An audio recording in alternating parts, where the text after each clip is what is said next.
Este programa é livre para todos os públicos. O Senhor esteja convosco. Ele está no meio de nós. Proclamação do Evangelho de Jesus Cristo, segundo Marcos. Glória a vós, Senhor. Naquele tempo, Jesus subiu ao monte e chamou os que ele quis, e foram até ele. Então Jesus designou 12 para que ficassem com ele e para enviá-los a pregar, com autoridade para expulsar os demônios.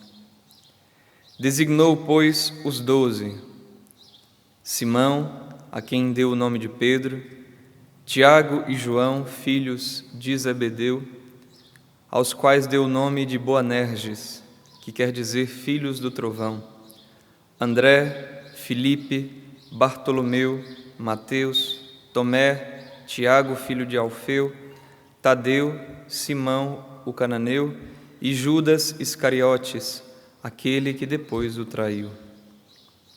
Palavra da salvação. Glória a vós, Senhor.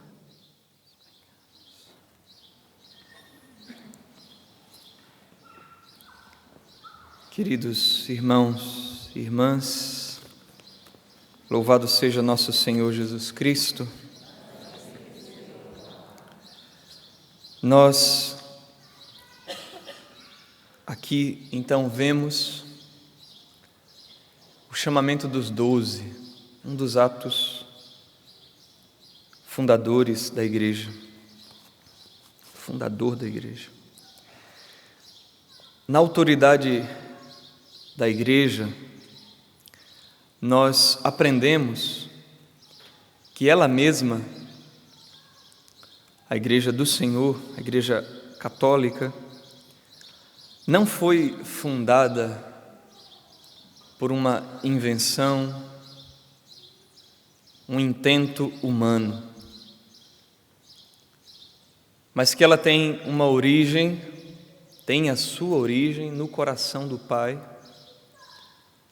e que ao longo dos séculos foi preparada, foi já no Antigo Testamento semeada, e veio de fato essa semente a eclodir, a brotar no Filho de Deus.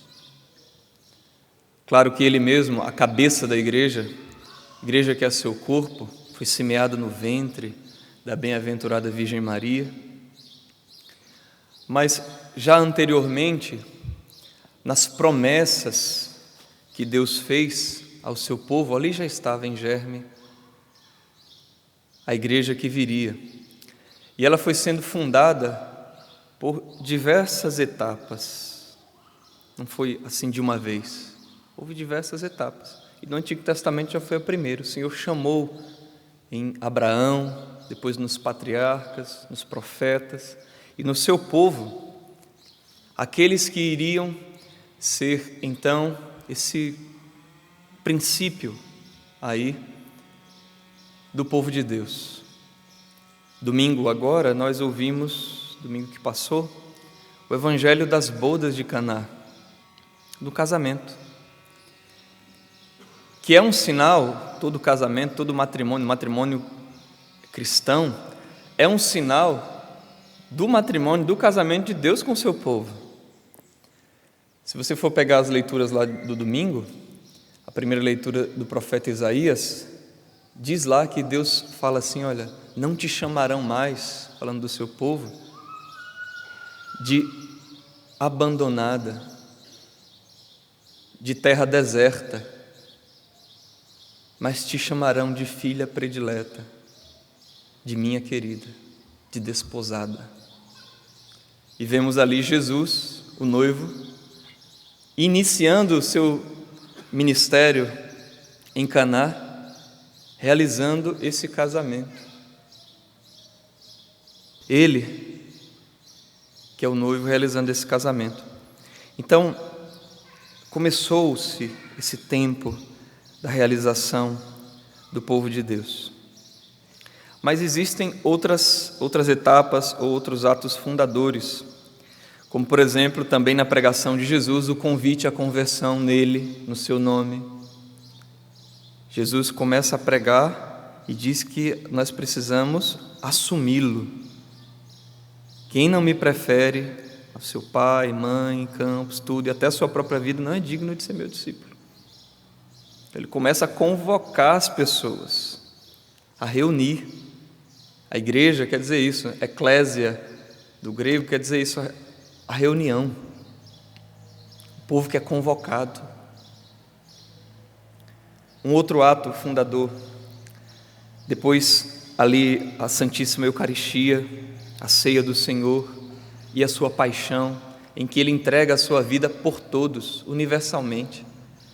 São João vai dizer numa de suas cartas que Deus deu a vida, ele fala, não só por nós, mas pelo mundo inteiro. Deu a vida por todos. Um outro ato fundador, depois da paixão, os discípulos começam a se reunir, a ficarem juntos. Um outro, o envio do Espírito, Pentecostes, é a proclamação do mistério da paixão, morte e ressurreição do Senhor, e a conversão de muitos. E aí vão se reunindo, vão se agrupando, vão sendo batizados e se tornando cristãos. E hoje no Evangelho nós temos 2 outros atos fundadores.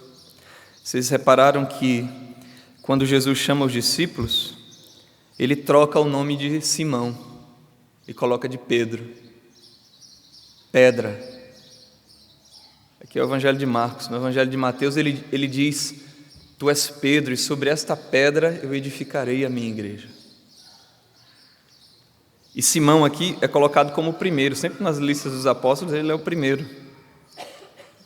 Ele é o primeiro entre os iguais, é o chefe, é o nosso primeiro Papa. Depois que ele morre, é eleito outro, depois que ele morre, é eleito outro, depois que o outro morre, né? E assim vai até o Santo Padre, Papa Francisco. Então, um elemento fundamental. E depois, o chamamento dos outros, e aí a instituição dos 12, que é colocado aqui com D maiúsculo, é uma instituição. 12 patriarcas no Antigo Testamento, agora 12 apóstolos, mostrando que ele está fundando o novo povo de Deus, na verdade o verdadeiro Israel, que é uma continuidade das promessas que Deus tinha feito, de sua luz chegar a todas as nações. Então nós temos aí, meus irmãos, os primórdios da igreja e que chega até nós. E a gente até poderia também se perguntar assim, mas por que Deus chamou estes e não chamou outros? Por que Deus quis? Quais qualidades eles tinham? Veja, aqui não está baseada a escolha de Deus na qualidade deles. Essa pergunta não cabe, porque é a liberalidade de Deus que chama quem quer. E claro, quem também quer responder, aceita esse convite e faz parte. Então Deus chama agora, como diz São Paulo, falando aos Coríntios, não chama, ele diz assim, entre vós não tem muitos sábios entendidos. Deus chama quem Ele quer e vai de fato concedendo os seus dons. Então, não mais fundamentada a escolha de Deus na carne, na descendência carnal, mas no seu dom, na sua misericórdia, na sua bondade. E chama a todos. Todos têm uma vocação. Vocação quer dizer chamado. Todos são chamados. Todos nós. E na igreja nós vemos, como os apóstolos, alguns são chamados para uma vocação específica, para uma vida religiosa, para uma entrega em função dos outros. Mas nós temos também, como nos ensina a igreja, a vocação dos leigos, a vocação laical, que é a presença, e sempre foi assim, existiam os apóstolos, mas existiam os cristãos que estavam no meio dos outros, que no início eram muito perseguidos pelos judeus, primeiramente, depois vai haver a perseguição dos pagãos, dos romanos. Santa Inês, ela morre porque está no meio de uma sociedade também pagã e que odiava, como o mundo odeia, as virtudes cristãs. Mas veja, cada um tem a sua vocação E cada um deve ser fiel, deve ser honesto com o seu chamado. Se você tem a vocação de ser um religioso, de ser um sacerdote, de ser um irmão, uma irmã, um consagrado, deve ser fiel a essa vocação. Se você tem uma vocação de ser pai, mãe, uma vocação de doar sua vida por um projeto que faz o bem aos outros, se você sente esse chamado de Deus, seja fiel a Ele. Não dá para eu querer fazer a vocação dos leigos, não dá para os leigos querer fazer a minha vocação. No hospital, não dá para o recepcionista querer fazer o papel do médico, fazer cirurgia. Como também o médico precisa do recepcionista para acolher os pacientes. Cada um tem a sua função. Cada um precisa ser fiel ao seu chamamento. E é nesse contexto de fidelidade, de amor a Deus, que Santa Inês está inserida. Porque, como disse, ela é aqui disse a respeito de sua fidelidade, de sua morte. Ela é do século III para o século IV. E ela já se entendia que sua alma era dedicada a Deus unicamente, a Jesus Cristo, seu único esposo. Mas muitos queriam ela para si, e também a sua pureza, e ela diz não. Veja o que ela diz aqui pelo testemunho de Santo Ambrósio, que é ali do século IV. Diz assim: quantas ameaças não terá feito o carrasco para incutir-lhe terror, quantas seduções para persuadi-la, quantas propostas para casar com algum deles, mas sua resposta foi esta: é uma injúria ao esposo esperar por outro que me agrade. Aquele que primeiro me escolheu para si, esse é o que me receberá. Porque demoras, carrasco? Pereça este corpo que pode ser amado por quem não quero. Morra o meu corpo. Pereça ele que pode ser amado por quem não quero. Mas como se dissesse, minha alma pertencerá somente àquele que quero, que amo, nosso Senhor Jesus Cristo.